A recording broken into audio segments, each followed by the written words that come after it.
umaga sa ating lahat. Ngayon, ipapasok natin sa agenda ang unang bahagi ng ating pagpupulong. Ano ang iyong mga paliwanag kung bakit tumaas ang presyo ng bilihin sa ating bansa? Binibining Rona? Mainit na umaga.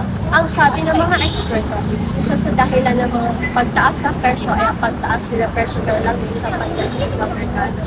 Dahil dito, tumataas din ang presyo ng transportasyon at iba pang mga tubig. Maraming salamat sa iyong paliwanag, Binibining Rona. May iba pa bang gustong magdagdag na o magbigay ng kanilang obserbasyon sa isyong ito? Oo. Binibining Marka?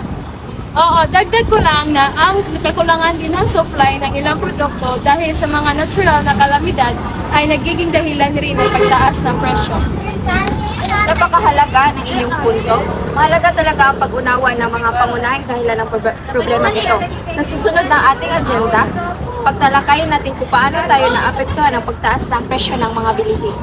Ano sa inyong palagay naging pinakamasakit na epekto sa ating mamamayan?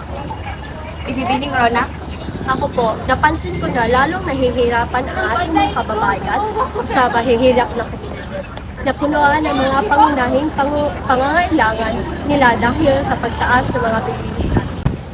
Tama ka, Binibining Rona. Lalo na ang mga minimum wage earners, sila ang maapektuhan ng husto sa sitwasyon na ito. Maraming salamat muli sa inyong mga obserbasyon. Bilang ating huling agenda sa araw na ito, pag-usapan natin ang mga problemang solusyon sa problemang ito. Ano sa inyong palagay ng ang mga hakbang na dapat gawin para mapababa ang presyo ng bilihin sa ating bansa? Ginoong Ezra? Siguro dapat pagtuunan ng pansin ng pamahalaan ang pagsasaayos ng supply chain ng mga pangunahing bilhin para masiguro na maabot agad ng mga tao ang mga ito. Tama, at dapat ding magkaroon ng regulasyon sa presyo para hindi maabuso ang ating mga mamimili. Napakahalaga ng inyong mga mungkahi.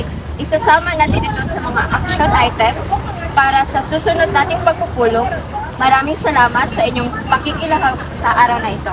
Hanggang sa muli nating pagkikita. Maraming salamat din sa pagkakataon na makapaglahad ng aming mga opinion. Magandang araw sa inyong lahat. Magandang araw.